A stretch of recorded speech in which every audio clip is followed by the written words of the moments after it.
The artisanal and small-scale mining (ASM) sector in Zambia has grown in leaps and bounds over the past few years.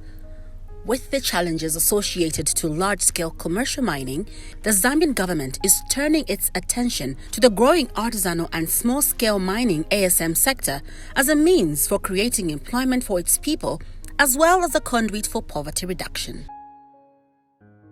One feature of the ASM sector in Zambia, which is worth paying attention to, is the growing presence of women assuming important roles in a sector dominated by men. The recent trends in the ASM sector have demonstrated that women are defying the odds by joining men in this industry. Majority of the Zambian women in the ASM sector are involved in the mining of industrial minerals and gemstones. Zimba village in Mufulira district has over 400 women working as artisanal miners, specializing in mining silica, which is used to extract copper. Some of these women have been mining silica for more than 2 decades. The day for most women miners here starts just before the sun rises.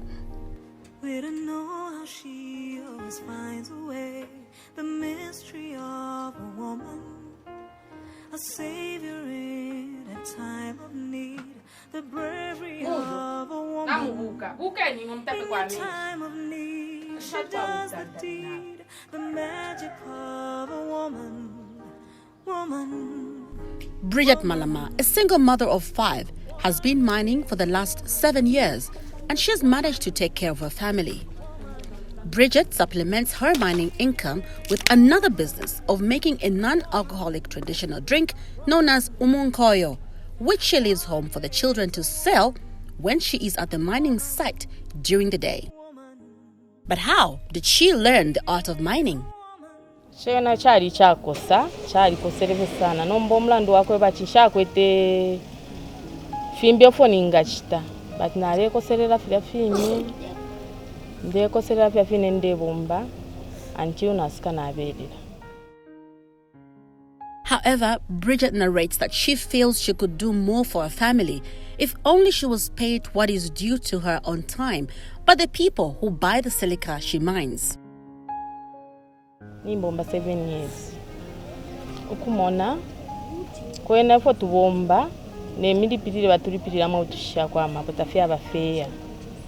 Nimokulaba wabomba limiba milipira limimuli lyaineye limbikwa babiri abamisendera no mpere mpia fidafine ma ebwa fa bumbi obo tusamukwata but singanifye fako bachi tulelipirwa mu busuma mwali bafye bwino fe kuchilimbi mwa pantanshu kuchira na fino nomba alabena besa mukusendera bambilimbala senda fe baya so na ikwata shimbisha mu 2016 tabambera na 2018 tabambera license tatoa kwata balabesa fenga vilafine batukonka kumpanga so license yali ngasana sana bakata license limbili toa kwata ile shuko kwa chila license bati ba minister ba Brian Mshimba bali saturishako na kufya bakwachi mu process kukwata filomba mining license bwino fe yakwati na fwe bene twambo kulata supply kulikonse but fya ba mu process kwena obuyanda nshibona mpobudi ba kulya kwa mashelters ama toilet na menshi tatwa kwete kumpanga bali tupangira elo mu 2019 ba future preneur abali shetuletera kwa fya safety fya para gloves ama respirator na madras so isubiro lyanje nero nakwata nalishi bafya tina fimbi kwena kuchiba atwafwa pantopo twambira okubomba tatwamonapo ifya para fidia nombopo bena balyamba nesubiro lyanje nalishi bafya nefidi fyonse fo tukalomba kuli bena bakatwafwa eyo njimba ina matangi muli pamweshi imbi nkumasha fena 15 tani ngatamuli fya kumfya na fya kwa batilimo kula balimbi mumushi mwakwate chiriro limina mkwata amalwele pa family filia abangafu wako bana ebangafu wako kuimba amabwe woman woman. A savior is a woman. Yeah. Bridget is appealing to persons and organizations that deal with women empowerment to come to the aid of artisanal miners in Zimba village. We are intangible for women empowerment. For the when that woman to mfuave filafine kuba nensu. For that woman nomba isubiro na kwata ine mlando waba futurepreneur since bali tende ko umurimo. So na women empowerment limbi kuishuko ngefine chitwa kwata. When a man will cry, a woman smiles. Her shoes have walked 1,000 miles. The sticks of stone can break her bones. She welcomes all her friends and foes. When her spirit's down, she has no time to frown. Just a few meters away from Bridget's house is another artisanal miner also getting ready for the day. Woman, a savior is a woman. Woman. Teresa Chowa is married and she has 9 children. She has been mining silica for 12 years. Buchushe bwarengere okwamba okuimba amabwe kairita pali po emilimo nangu yimo eyo twale bomba era twayishire nomba kuisa kuno ati awo limbi tule kwatira mwaka buku mwaka nono akakwebati tuingasangira mu kuikara nga twaikara fienishi kutirimbi wayayiba nomba kwena tayanguka iyi milimo yali be yakosa kwena mulafumako mukuchuchutika kwesu tulasambirishisha mu abana nokusanga mwaka bufunga kulingana n'emilimo yine tubomba eyo tuliramo firafine mukuwawa yakwesu kwena fimo fira tushupako nomba kulingana no buchushi bwini obutula kwata okufikirisha firafine. The nature of the mining sector is that it is labor intensive and requires the workers in the sector at the barest minimum to use some form of protective clothing such as goggles, masks, earpads, gloves, boots, to mention but a few. Unfortunately, most of the miners in the sector work without these protective gears. This exposes them to health risks, and in Teresa's case, her children are also exposed. These children are all under the age of 13 and spend long hours here, sometimes with no food or water. Kwena tulafwaya batwimbira kwa mabwe ero nga batwimbira ko fili nga baletwimbira ko limbi kuti mulerwisha ko pano no kusefa kwena tayabe yangu kanefi bombero fieta twakwata tamomwene basando bene namukama na efekali basando amapiki ita twakwata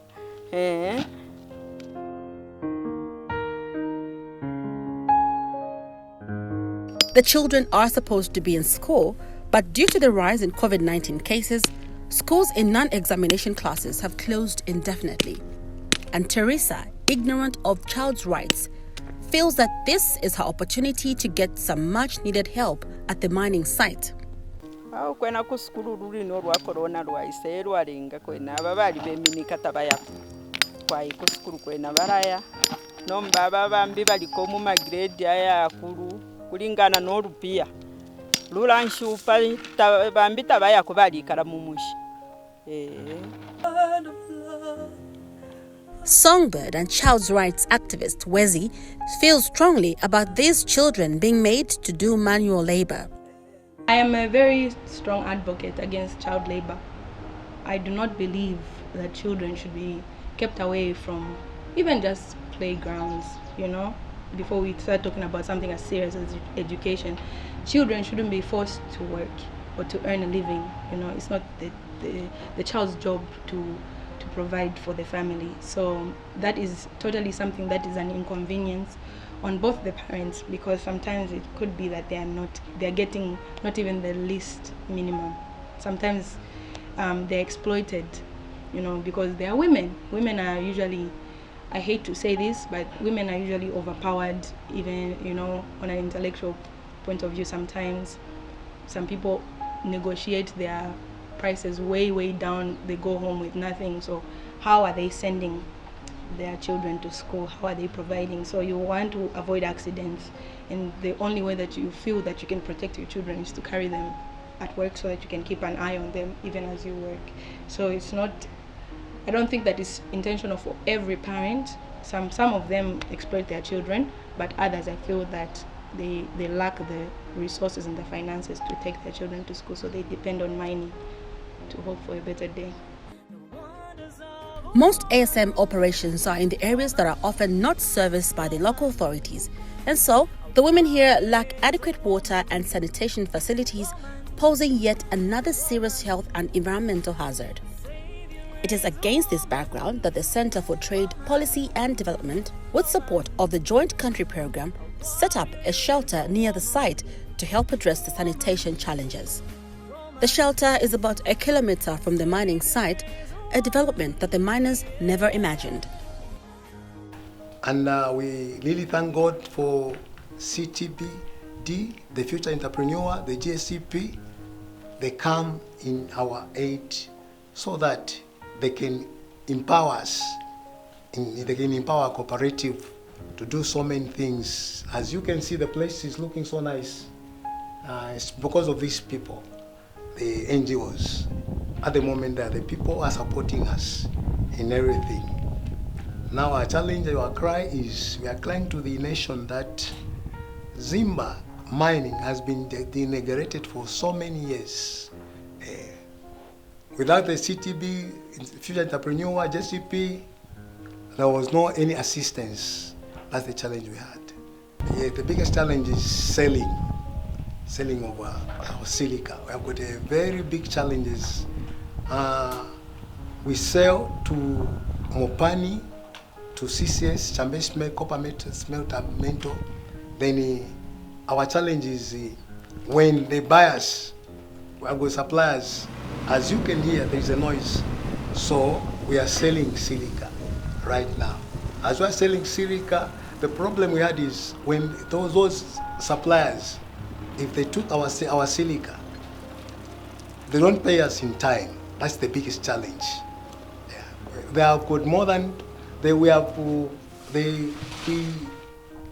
us a lot of money, actually, from 2016, 2017, 2018, and 2019. Their buyers who hasn't paid us in time. So that's the biggest challenge we are facing in our mining area. 67-year-old Erica Mumba has been mining silica here for close to 3 decades, but explains that of late she has had challenges in making ends meet due to the late payment by the middlemen who buy silica for resale to Mopani Copper Mine. Nakwata mwe miaka namba 27 years. Momba fye ifine nshakwata wakungafu. Nomba nga basenda mabwe nishibaya bayiririra. Nomba ene kuti nachitashani nshakwata abakuti barendisha. Narishara n'abana banshiwa. Ero nomba naine na mwine naine ukuyikara bashikuru bantu bari rwala nabakwata 6 years. Tababomba nangu chimo. Nomba ne mwana kashini nebo nine mombe fe naishira kuno kumabo mukwana. Hao wakutusendera amabwe nokulaka nokuti atukula tupela na fino kuti atiepa wishire tapari nangu kwa ichakurya nangu chimo leno afya menshi eka fya kuboho chapo apa abula nangu kama akarupi yao. To add to the challenges that these women are already facing, the COVID-19 pandemic has resulted in the low sales of silica. Litufulunganya kangeta turebomba nangu chimo fya kuti ati tufaire mwe fya kubika pamio na tatu akwata. COVID-19 kwena na ifulunganya kwembombere Yesu. Kantu kunu moku twale supply kuri bampani na bachambishi twale ba supplier. Ngoba mlando wa COVID-19 bampani badi imnika abantu abengi ukubomba. So na sirika yali beya imina pantu tabale bomba. So tukwete fe balabene fe bamufe bachambishi nomba limbi na bene bale firo kushita manage ukutukwanisha abantu fe bantu alifula. So a challenge tukwete kuri COVID-19 finta fidi bwino sana now. Area Ward Councillor Patrick Mbetela says the women have been taken advantage of by the middlemen because they are vulnerable. We have been trying to make sure that they come up with one solid buyer who is genuine and who is able to help them generate income. Because what used to happen, there were a lot of people who could come with their briefcases, pretending they will pay our people, and when they collect, they go for good. And they had also involved the other NGOs like Ctpd'S, DTT. These are NGOs that are helping them to understand the value of what they are mining and how it can sustain their livelihood. To the women who are mining silica in my ward, all what I can advise is we come up together through these NGOs and make sure that there is our process, because not only this silica can be used to the mines, there can be those outside who can like this product to be processed in a different way which we have not yet discovered. But it's very viable that we look for other people who can help us. Women need their support. Mufulira Mayor Dr. Gift Chapamushinge emphasized on the need for women miners to diversify in order to sustain their livelihoods. He has also assured the women that government is ready to support them. COVID, as much as it could be termed as disastrous, ruthless, and all the names of it can deserve to be called, it has been a wake-up call, I think, to the entire world. But for Mufulira, for the women who are in mining, they've seen the real need to diversify. And this is one issue the president has been talking about time and again, diversification from mining into agriculture. Yeah, Zambia predominantly it's a mining economy, it's a mining country. But as it were, I think COVID has given us a lot of lessons to learn from. I think it's timely that there's been this lockdown, non-movement of goods and services, equal people's movements are restricted. Yeah, so I think it's something that we've learned, and we just need to diversify and follow the steps of His Excellency the President of getting into farming. One thing I can assure you is that Mufulira has got all the best components that makes a favorable land for agriculture. We've got very good rains, we've got good soils, and in as much as climate change is also cropping in and creeping in, but I don't think it would be that bad in Mufulira. Yes, even in the past years we've had droughts and effects of climate change, but Mufulira hasn't been affected that adversely. And this is why I call upon residents of Mufulira to take it up. The government is doing its best. His Excellency the President, Mr. Edgar Chagwalung, needs a pat on the back. Even as we speak now, all the inputs have arrived in the district. So what makes someone not to do farming? Then God-given natural endowments, rain, soils, we have it all what it takes. Just a few days ago, we were in Insato Forest, just near where those ladies are farming.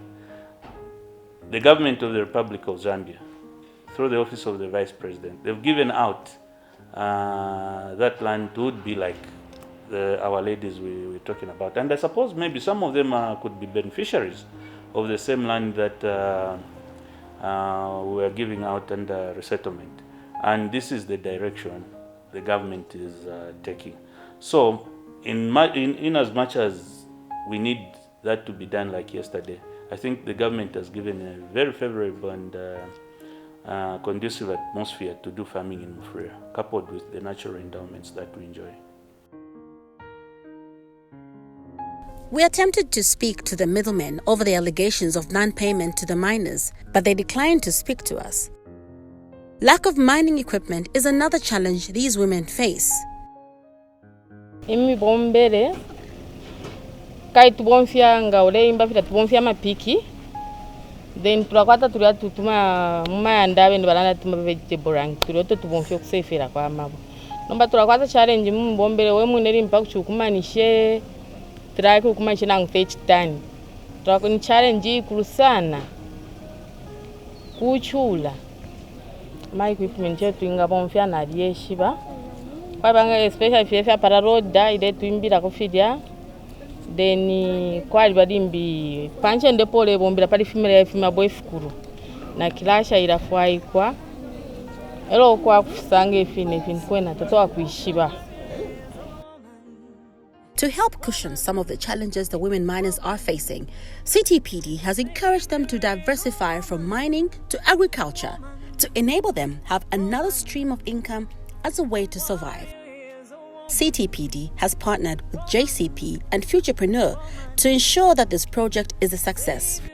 But how will this project be sustained? Actually, a lot of them have been very excited with the proposal that we brought to their attention. One of the challenges that they've just basically had is lack of information, getting to understand what type of crops they can grow. The other big challenge that we are seeing that we need to help out with is sorting out the market challenges. If you look at Mufulira from the Center for Trade Policy and Development, we think it is strategically positioned. On the other side, you have Mokambo border, which is a strategic entry point into the Democratic Republic of Congo. And there is need to just actually work out mechanisms of ensuring that produce that can come from an initiative like this can find itself to strategic places like that.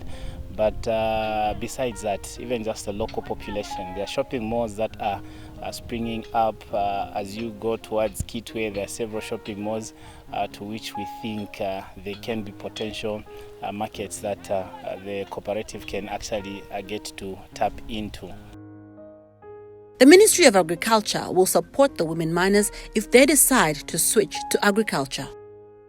Yeah, I'm aware that there is a group of women in Zimba compound who base their livelihood on the mining of silica, and that is not sustainable looking at the times we're in, and even before the COVID thing, because those women would maybe mine their silica but would not know exactly when their monies will be paid to them, because they would mine them for a middleman and then they have to wait for the payment. But when we encourage such women to venture into agriculture, we know that agriculture is a sustainable business, because we will not only rely on the rain-fed agriculture, we'll also encourage them to do the irrigated agriculture, where you can grow a lot of cash crops such as vegetables, tomatoes, to name just a few. But it's so unlike mining, agriculture is an ongoing business which can sustain and ensure that the government, as well as at national and household level, the food security as well as income is sustainable. So in terms of the prospects for the future for this project, one of the things that we want to do is to link this project to many support structures.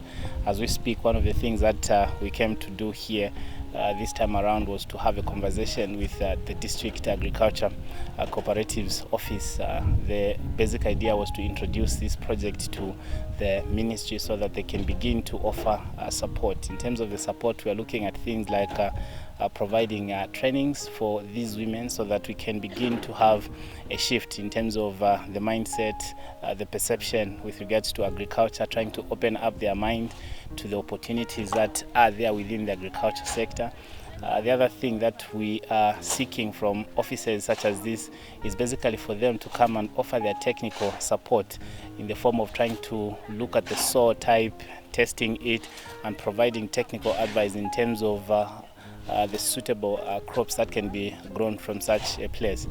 In the near future, we are also looking at identifying partners that can come on board and provide support to even kickstart other projects that might be speaking to other alternatives such as livestock rearing, because there are several lucrative markets where you can sell things like pigs, things like goats. If you remember, more recently there was that arrangement that was announced indicating that there's a market opportunity for the selling of goats to Saudi Arabia.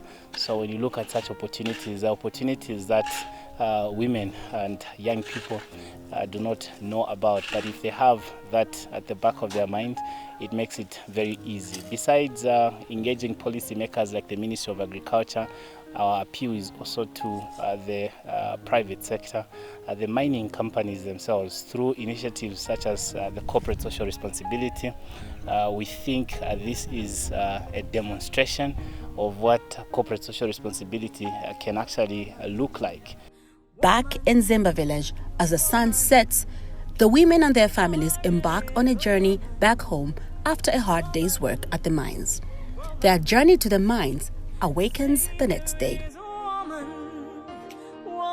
Formed in 1997, the Association of Women in Mining is aimed at helping women in the sector have a voice on pertinent issues affecting them, such as poverty. So, what is the association doing for these women in Zimba? On that one, we're trying our best to teach our women to seek knowledge, because you can't just do mining without having the knowledge. So you have to start from knowing what you are doing. So we do some training, like basic training. We thank God that the Ministry of Mines, of course, whenever we approach them, they give us some people to help us with the basic training, and we do send our women to Ndola Rapidary also to go and do some basic training, from identification of gemstones up to the value addition. The association has attributed the little progress in these women's lives to poor marketing and exploitation by the middlemen. Truly, marketing has been very bad to us. We've been trying to cut the middlemen, because sometimes they would not tell you what is there.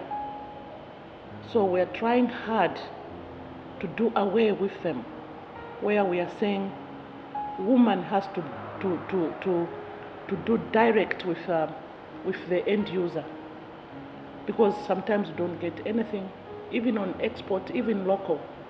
We are trying to do away with the middlemen. Adding a voice to the discourse of women in mining is the Executive Director for the Non-Governmental Gender Organizations Coordinating Council, NGOCC, Ngwase Mwale.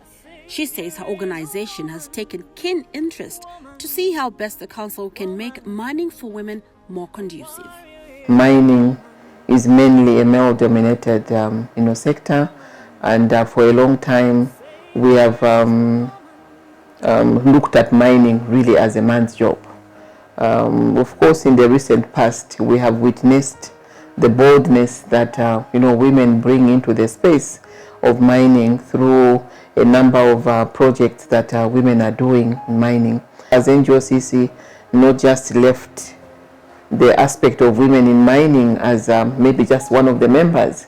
We have in the past taken a keen interest to see how we can make a difference as NGOCC in the work and operations of the Zambia Women in Mining. So through our basket fund that was supported by the Norwegian Embassy then, the Zambia Women in Mining were able to share with us a proposal where they were looking at getting machinery. So I'm proud to say that on our part as NGOCC, women in mining is one of the areas that we have noted as a critical, economic kind of activity sector, which also requires the participation of women. I know that in the recent past, like you said, women are increasingly involved in the mining of silica, which is, one of those minerals, that Zambia needs, when we're looking at maybe improving the export of minerals. So we are aware that some of the members of the Zambia Women in Mining, who are members of NGOCC, are actively involved in mining of silica.